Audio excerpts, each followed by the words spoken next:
আসসালামু আলাইকুম ভিউয়ার্স, আমি ফাতেমা কিচেন থেকে তামান্না বলছি। আজকে আমি আপনাদের সাথে শেয়ার করব Korean chicken fry. Korean chicken ফ্রাইটা বানানোর জন্য লাগবে আমাদের 1.5 কেজি ওজনের একটা মুরগিটা খুব সুন্দর করে ধুয়ে পরিষ্কার করে নিতে হবে। এটাতে লাগছে রসুন কুচি, আদা কুচি, গোলমরিচের গুঁড়া, লবণ, চিলিফ্লেক্স, এগুলো দিয়ে খুব সুন্দর করে মুরগিটাকে ম্যারিনেট করতে হবে।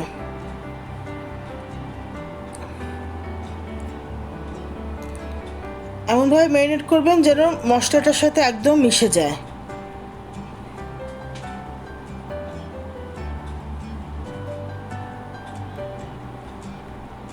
ম্যারিনেট করা হয়ে গেছে।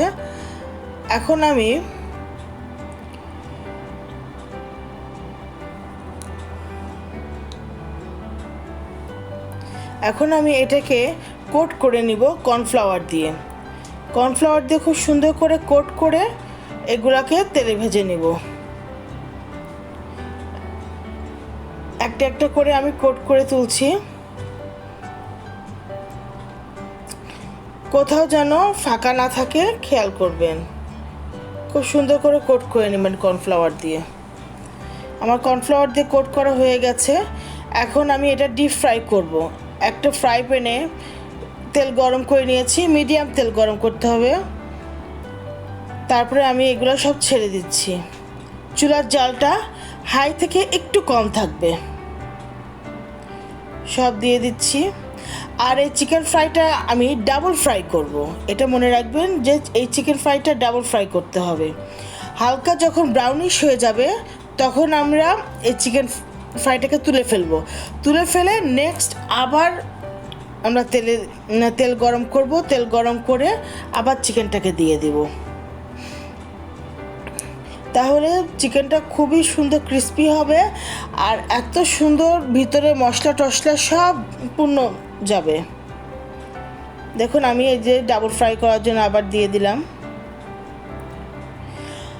আর মনে রাখবেন এই চিকেন ফ্রাইটা অবশ্যই ডুবো তেলে করবেন।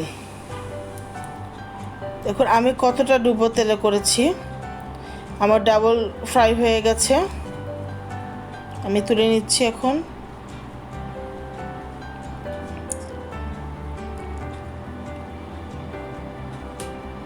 ভিউয়ার্স, একবার হলে এই চিকেন ফ্রাইটা আপনারা টেস্ট করে দেখবেন, ট্রাই করবেন, ইনশাল্লাহ আপনাদের ভালো লাগবে। দেখুন কতটা ক্রিস্পি হয়েছে আমার চিকেন ফ্রাইগুলা, শব্দ হচ্ছে। এবার একটা প্যানে আমি তেল নিয়ে নিলাম। এখন এটাতে ফোড়ন দিব শুকনা মরিচ আর রসুন কুচি একদম কুচি কুচি করে দিবেন, তো একদম মিশে যায়। আমরা এখানে কোনো বাটা ইউজ করছি না, এখানে আমরা কুচি ইউজ করছি। রসুন কুচি দিয়ে দিলাম। এখন একদম ব্রাউন হওয়া পর্যন্ত ওয়েট করব।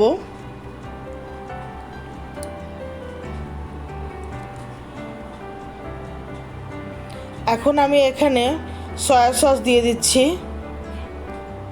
2 চা চামচ।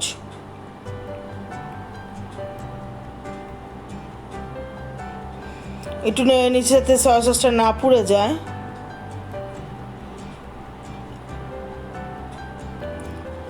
এই পর্যায়ে একটু পানি দিয়ে দিলাম যাতে সসটা পুড়ে না যায়।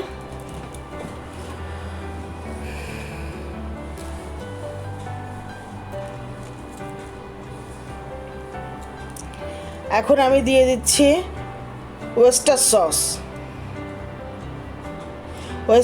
ওয়েস্টার সসটা আপনারা দিবেন 1 চা চামচ। আমি এখানে এক্সট্রা করে লবণ ইউজ করব না, কারণ সসগুলোতে যথেষ্ট পরিমাণ লবণ থাকে, এজন্য আমি কোনো লবণ ইউজ করব না। এখন আমি এই পর্যায়ে চিলি সস আর টমেটো গার্লিক সস একসাথে মিক্স করে দিয়ে দিচ্ছি। আর এগুলো সব আমার হোমমেড, আমি নিজে তৈরি করেছি। এগুলো আমি আপনাদের সাথে শেয়ার করব একদিন। এখন এই সসগুলো আমি খুব সুন্দর করে কষিয়ে নিচ্ছি।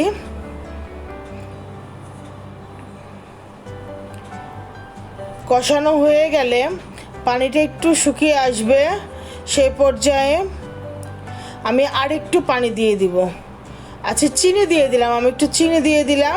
চাইনিজ ডিশে কোরিয়ানরা এরা কিন্তু একটু চিনি খায়, মনে রাখবেন এটা। তারপর পানি দিয়ে দিচ্ছি যাতে আমার সসগুলো পুড়ে না যায়। সসগুলো বলক চলে আসলে আমি এখানে চিকেনগুলো দিয়ে দিব। দেখেন কি সুন্দর হয়ে গেছে। এখন আমি চিকেনগুলো এখানে দিয়ে দিব। চিকেনগুলো দিয়ে দেওয়ার পরে খুবই সুন্দর করে আলতো হাতে এটা নাড়তে হবে। দেখুন আমি খুবই কেয়ারফুলি এটা করতে হবে যাতে ছিটে না আসে, এটা খেয়াল রাখবেন।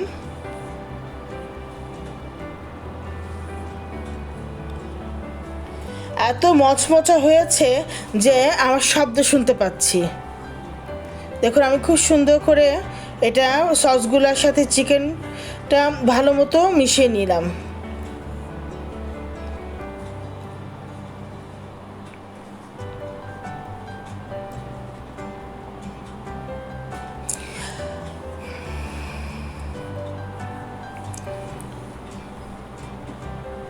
আমার রান্না অলমোস্ট শেষ।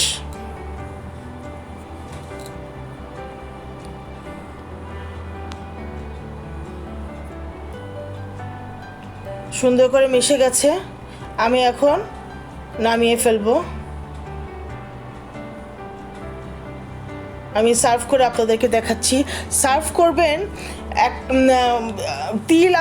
সাদা তিল নিয়ে একটু হালকা তেলে নেবেন, তেলে নিয়ে এটার উপর দিয়ে দিবেন। কোরিয়ানরা চাইনিজরা তিল খায়, ওদের প্রতিটা খাবারে তিল থাকে। দেখেন তিল দেওয়ার জন্য চিকেনটা কতটা সুন্দর লাগছে দেখতে। ভিউয়ার্স, আজকে এই পর্যন্তই। আমার ভিডিও আপনাদের যদি ভালো লেগে থাকে আমাকে সাবস্ক্রাইব করবেন, লাইক দিবেন, শেয়ার করবেন। আল্লাহ হাফেজ। Like, subscribe our channel.